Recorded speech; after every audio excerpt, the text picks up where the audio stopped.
Chloe dears, I hope that you're doing well. By the time you see this, I will have moved. So this is my last video with this lovely little background. And I'm not sure what my new film place is going to look like, but it definitely won't be as pretty as this. So get ready to see whatever that is on Wednesday. It'll be exciting. Anyway, hi, if you're new here, my name is Sydney. I am disabled, autistic, gay, and my favorite color is buttercup yellow. And today we are going to talk about autistic burnout. What it is, what it looks like, and how you can support us when we're burnt out. So let's get into it. Autistic burnout happens when an autistic person is frequently placed in stressful situations without adequate time to recover, and it can look like loss of speech, reduced capacity to mask, emotional dysregulation, increased overloads, hyperfixating strongly on special interests and an attempt to regulate, poor working memory, extreme executive dysfunction, increased interoception issues, so understanding what is going on in your body, like remembering to eat and drink, etc., increased meltdowns and overload, increased stimming, and overall seeming more autistic.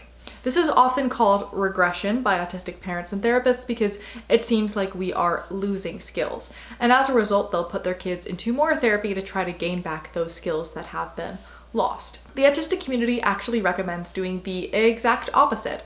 Let us rest. Sometimes a burnout can last a few days, a few weeks, even a few months, and sometimes we feel like we've recovered one day and then the next day feel absolutely exhausted again. Burnout recovery takes time and it requires taking life a little bit more slowly and a little bit more carefully since we're more likely to overload, dissociate, forget things, stim to the point of harm, and struggle with emotional dysregulation. Most autistic adults can point to a specific section or several sections of their lives that are clearly defined as severe burnout episodes. For me, they are benchmarks in my life. So my first one was in 4th grade, and then I had one in 10th grade, and then one last spring.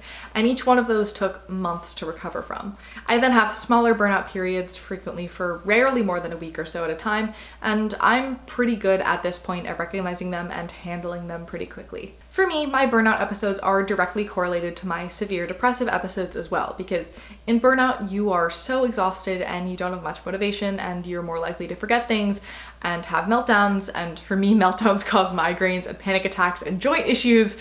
And so it makes a whole lot of sense that you're going to feel miserable.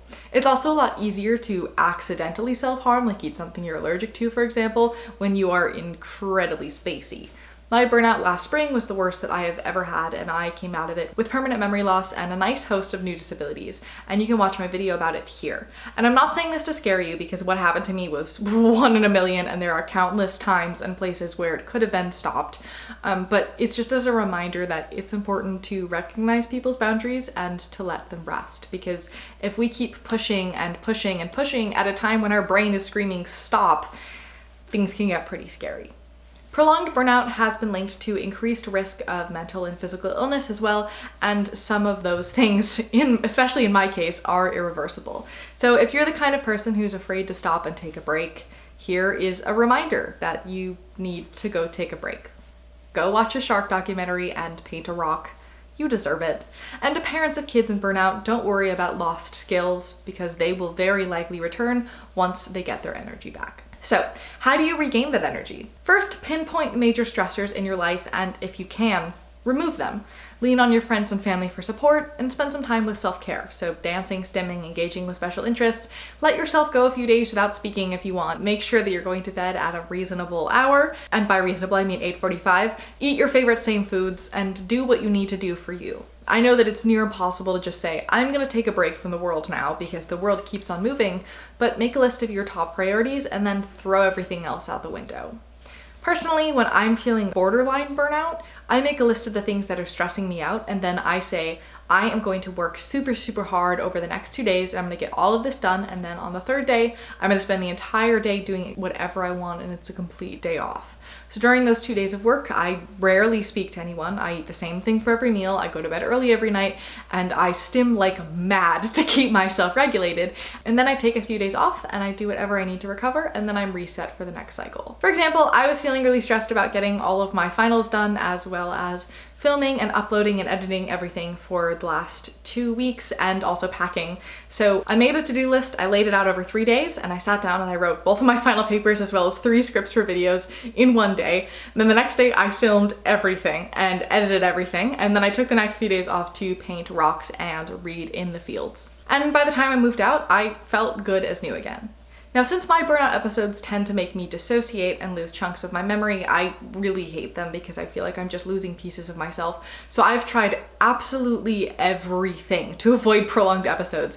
And thus far, the 2 days work, 3 days off plan has been working really well for me. I don't know if it will for you, but I thought I would put it out there just in case. Perhaps it might. Now, if you're wondering how to support people when we're in burnout, let us do all of these things. Don't be upset if we don't want to socialize. Don't tease us for eating chicken nuggets and broccoli for 4 meals straight. Accept that we're going to be oversensitive, that we're gonna understand things slower, we're gonna melt down more. So remind us to eat, hydrate, and take our meds. Be forgiving if we're a little spacey. I know that I've left the fridge open or a toilet unflushed on more than one occasion.